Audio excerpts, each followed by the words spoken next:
ہمارے جوان اور کیا کر سکتے ہیں کہ وہ سیسا پلائی ہوئی دیوار کی طرح کھڑے ہیں اور شہادتوں کے نذرانے پیش کر رہے ہیں. سوال کر سکتے شہادتوں کے نذرانے نہیں ٹھہرے شہادتوں کو اس طرح تو نہیں ہم جانے دیں گے نا. شہادتوں کے نذرانے پیش کر رہے ہیں اور قومیں اسی طرح بنتی ہیں, قومیں اسی طرح کھڑی ہوتی ہیں. اور انشاءاللہ تعالیٰ جس طریقے سے یہ قربانی جو ہے, یہ قربانی نہ پہلے کبھی رائے گا کہیں, نہ اب رائے گا جائے گی. اس کے اندر آپ دیکھ لیں کہ آپ فنڈڈ ہے کہ نہیں, تمام کا تمام ٹیررزم جو ہے وہ فنڈنگ ہے کہ نہیں. میں آپ کی بات سے متفق ہوں, اور اس کا مقابلہ ہم کر رہے ہیں. یہ مشکل حالات ہیں, ان مشکل حالات سے انشاءاللہ ہم نکلنے بھی جا رہے ہیں. دیکھیں آگے چلیں نا تھوڑا سا. یہ قربانیاں, ان کی شہادتیں سر آنکھوں پہ, اور اسی وجہ سے ہم آج یہاں پہ اس پوزیشن میں ہیں جس کی ہم بات کر رہے ہیں. میں کہہ رہا ہوں اس سے آگے کیا حکومت کیا کر رہی ہے؟ کیا صرف شہادتیں پیش کی جائیں گی اور حکومت کچھ نہیں کرے گی؟ آپ کی گورننس کی طرح انویسٹمنٹ اس ملک میں آ نہیں رہی, معیشت بہتر ہو نہیں رہی, مہنگائی نہیں کم ہو رہی, بجلی کے بل دیکھ لیں, پیٹرولیم لیوی دیکھ لیں. لوگ کیا کریں؟ ان کی تنخواہیں وہی ہیں, انکم وہی ہے, خرچے بڑھ گئے. میں آپ کی بات کو سیکنڈ کرنے لگا ہوں کہ ہم جس طرح میں نے کہا نا کہ اس ریجن کی سیفسٹ کنٹری ہم ہیں, تو اس ریجن کے ہائیسٹ وہ جو ٹیکس ہے نا وہ بھی ہم ہی ہیں. یعنی ہم اس پورے ریجن کے اندر جو الیکٹریسٹی ہے سب سے مہنگی جو ہے وہ ہماری ہے. تو آپ اپنی حکومت کے خلاف چارج شیٹ کر رہے ہیں؟ نہیں, ایک سیکنڈ ٹھہر جناب, جواب میں بھی چارج شیٹ کیے ہی نہیں نا. میں نے آپ کی بات کو تسلیم کرتے ہوئے اس کا جو حل نکل رہا ہے یا نکل آیا ہے 2 سال میں وہ بھی بیان کروں گا نا. بتائیں. اس کے بعد پھر ہمارا ہائی ٹیکس ریٹ ہے, پھر ہمارا ہائی انٹرسٹ ریٹ ہے. یہ 3 چیزیں جہاں بھی ہوں گی وہاں اکانومی گرو نہیں کر سکتی. اس کو تو میں تسلیم کرتا ہوں. اب اس کے لیے اقدامات کیا کیے جا رہے ہیں؟ آپ آئی ایم ایف کے اس پروگرام میں ہیں, یہ تو آپ کو پتہ ہے نا کہ نہیں پتہ؟ پوری قوم کو پتہ ہے کہ ہم آئی ایم ایف کے پروگرام میں ہیں. تو پھر آئی ایم ایف کے پروگرام میں جکڑی ہوئی جو حکومت ہوتی ہے یا قوم ہوتی ہے اس کو فیصلے بھی پھر اس کے مطابق کرنے. نہیں لیکن دیکھیں آئی پی اور اس کے سن لیں گزشتہ 2 سالوں میں کیا بجلی کے ریٹ کم ہوئے ہیں یا زیادہ ہوئے؟ یہ میرا کوشچن ہے. بل تو بڑھ گئے ہیں. نہیں دیکھیں, بل اگر الیکٹریسٹی کے بڑے ہیں تو وہ کوئی اور وجہ بھی ہو سکتی ہے, کسی نے زیادہ استعمال کی ہوگی تو زیادہ بل آئیں گے. لیکن ابھی نہیں, گزشتہ 2 سالوں میں نہیں سر, دیکھیں نا میں تو فگر دے رہا ہوں نا آپ کو, آپ نکال لیں. لیکن اتنے بڑے فورم پہ میں ایک فیڈرل منسٹر کی حیثیت سے بات کر رہا ہوں. گزشتہ 2 سالوں میں پرائم منسٹر نے بجلی کے ریٹس کم کیے, اور ان کی یہ خواہش ہے کہ ہم اس خطے کے اندر, جیسے 3 چیزوں کو میں نے بیان کیا آپ کے سامنے, یہ جو آنے والا بجٹ ہے اس کے اندر میری کل بھی پرائم منسٹر صاحب سے بات ہوئی اور انہوں نے اس کو بالکل تسلیم کیا کہ ہم آنے والے بجٹ کے اندر اپنی انڈسٹری کے ریوائیول کے لیے ہم بہت بڑے جو ہیں اقدامات کرنے جا رہے ہیں. اور اس میں اقدامات کیا ہوں گے؟ ان 3 چیزوں کی کمی آئے گی نا. ان 3 چیزوں کے اندر کمی آئے گی. آپ ریئل اسٹیٹ, کن 3 چیزوں میں؟ یہی آپ کے الیکٹریسٹی کے ریٹ کم ہوں گے, آپ کے گیس کے ریٹ کم ہوں گے, آپ کا ٹیکس ریٹ کم ہوگا, اور آپ کا انٹرسٹ ریٹ کم ہوگا, تو پھر جا کے انڈسٹری چلے گی نا. اس کے علاوہ آپ بجٹ میں کر رہے ہیں؟ مجھے بالکل اللہ تعالیٰ کے ہاں بڑی امید بھی ہے اور بڑی انفارمیشن بھی ہے, اور میری انفارمیشن بھی ہے کہ ایسے اقدامات کیے جا رہے ہیں جس سے انڈسٹری جو ہے ہماری اس کی ریوائیول ہوگی. آپ کہہ رہے ہیں کہ ٹیکس ریٹ کم ہوں گے, بجلی کے ریٹس کم ہوں گے, گیس کے ریٹ کم ہوں گے, اور انٹرسٹ ریٹ کم ہوں گے, اور پیٹرول کے ریٹس. دیکھیں پیٹرول کے ریٹ پچھلے 15 دنوں میں 2 دفعہ کم ہوئے ہیں. ہاں ٹھیک ہے, تو اب مزید امید ہے, اور اب مزید کم ہونے جا رہے ہیں. ٹھیک ہے, دیکھیں نا آپ کا تو یہ پیٹرول کا ریٹ تو میں نے تو نہیں بڑھانا نا, یعنی پاکستان نے نہیں بڑھانا. چلیں یہ تو آپ نے ایک اچھی خبر دی ہے. سنیں نہ پاکستان نے کم کرنا ہے, یہ تو انٹرنیشنل مطلب کہ ایک فارمولے کے تحت پیٹرول کی قیمت بڑھتی ہے کم ہوتی ہے. اب آپ دیکھیں میں پاکستان ریلوے کو اس میں ضرور لے کے آؤں گا. آپ دیکھیں 323 روپے, نہیں صرف میں پیٹرول پہ, نہیں ریلوے پہ نہیں جا رہا. 323 روپے جب ڈیزل تھا تو جو میرا کرایہ تھا نا, یا جو میرا فریٹ کا چارجز تھے وہ آج بھی وہی ہیں. اس میں حکومت نے 6 بلین جو ہے سبسیڈائز کیا. ٹھیک, کرایہ نہیں بڑھنے دیے میں نے. ٹھیک ہے, نہ میں نے کرایہ بڑھنے دیے, نہ میں نے فریٹ کا کرایہ بڑھنے دیا, نہ میں پیسنجر کا کرایہ بڑھنے دیا. کسی جگہ تو کوئی اپریسیشن ہونی چاہیے نا. ٹھیک ہے, ٹھیک ہے سر. اسی طریقے سے اب جب یہ جو حالات اس وقت بن رہے ہیں اور پاکستان اس میں مین رول ادا کر رہا ہے, مین کریکٹر ہے کہ ثالثی سے اس دنیا کی تیسری بڑی جنگ کو رکوائی اور رکوانے کے بعد اب جب ایگریمنٹ ہونے جا رہا ہوگا تو یہ سارے حالات جب نارمل ہونے جا رہے ہوں گے تو پیٹرول اور ڈیزل کی قیمت آپ دیکھیں سیکنڈوں میں ہم کم کرتے ہیں. چلیں سیکنڈوں میں. ٹھیک ہے, یہ بات آپ کی یہاں تک میں مان لیں. آپ نے 4 چیزوں کا وعدہ کیا, ہو جائیں گی کم, یہ بھی ہو, اس کا 5ویں آپ نے پیٹرول کا کہا, یہ بھی ہو جائے گی. لیکن ایک سوال کا جواب دیں کہ آپ پہ الزام آپ کی حکومت پہ یہ ہے کہ آپ ٹیکس اکٹھا کر نہیں سکتے, ٹارگٹ پورے کر نہیں سکتے, تو IMF کے ٹارگٹس پورے کرنے کے لیے ریونیو کے آپ لیوی بڑھا دیتے ہیں. یہ زیادتی نہیں ہے. میں دیکھیں, میں جو FBR کے لوگ ہیں نا, میں ان کے اوپر کسی قسم کا ڈاؤٹ, اس وقت ہمارے تمام انسٹیٹیوشن اپنی جگہ کے اوپر بڑی کوشش کر رہے ہیں اور اسٹرگل کر رہے ہیں محنت, لیکن میں ایک ان کو بھی کہوں گا, اور یہ جو ہے نا انڈائریکٹ ٹیکسز, یہ بڑا آسان ہے اکٹھا کرنا. ٹھیک ہے جی, اوہ بھائی جان سنیں تو صحیح نا آپ کی, میں عوامی آدمی ہوں, میں گلی محلے کا بندہ ہوں, مجھے پتہ ہے انڈائریکٹ ٹیکسز جو ہے نا وہ ڈائریکٹ عوام کے, ہمیں چاہیے کہ ہم اپنے ٹیکس نیٹ کو بڑھائیں, اس کے لیے کوئی کمپرومائز نہیں ہونا چاہیے. ٹھیک ہے سر, اور جب ٹیکس نیٹ بڑھ جائے گا ہمارا تو آپ یقین مانیں, اور پھر سروسز کے اوپر ٹیکس لگائیں.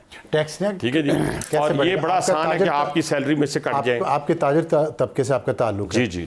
سب سے بڑا اعتراض یہ ہے کہ تاجر طبقہ ٹیکس نہیں دینا چاہتا. سر دیکھیں, میں جتنے لوگوں کو جانتا ہوں, جتنے اپنے ٹریڈرز کو جانتا ہوں, جتنے اپنے انڈسٹریلسٹ کو جانتا ہوں, وہ تو سارے ٹیکس دیتے ہیں, اور جو ٹیکس نہیں دیتے ان سے تو ہم نے لینا ہے نا, وہ تو حکومت کی ذمہ داری ہے. اس دفعہ ٹھیک ہے جی, اس دفعہ جو امپلیمنٹیشن 30 جون کے بعد ہونے جا رہی ہے وہ کسی کے لیے کوئی, جسے کہتے ہیں نا, آسانی نہیں ہوگی کہ بغیر جو کاروبار کر رہے ہیں یہ اسلام آباد میں, پنڈی میں جی, جہاں کیش کا صرف دکانیں اتنی بڑی بڑی ہیں, وہ صرف کیش لیتے ہیں. میں کہتا ہوں جی, کسی کو نہیں چھوڑا جائے گا.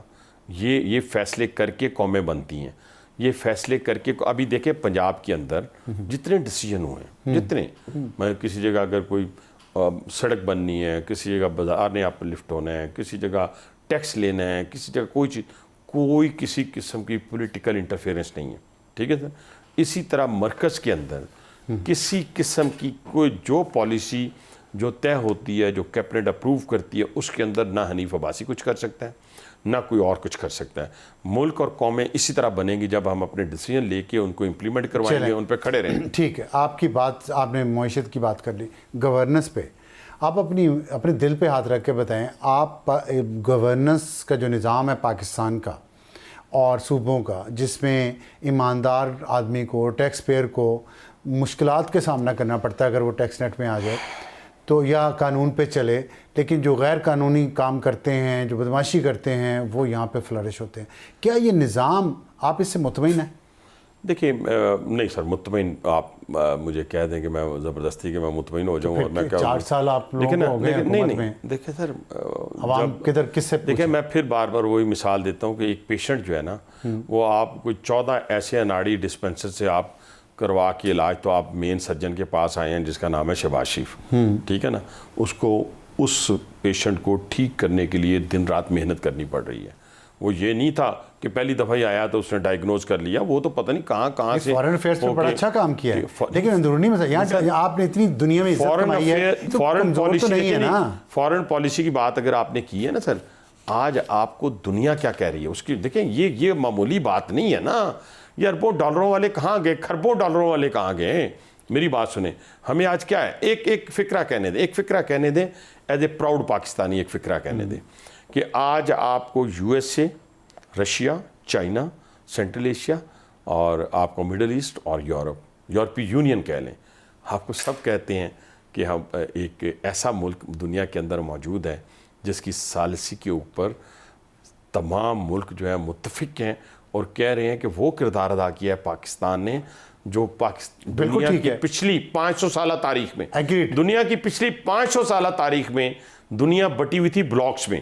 اب سارا عالم, میں فارن افیئر کا اسٹوڈنٹ نہیں ہوں, ساری اچھی باتوں کو دھبا لگ رہا ہے, اس کو ہم نے سمیٹنا ہے دہشت گردی سے. اور دیکھیں دہشت گردی, پھر میں وہی عرض کر رہا ہوں, اس کا مقابلہ ہم کر رہے ہیں اور کریں گے, اور اسی طرح نکلیں گے جیسے پہلے ہم نکلے تھے. اپنی قربانیوں کے نتیجے میں قوم کو ایک ہونا ہے. ٹھیک ہے, ہمیں یہ پختون,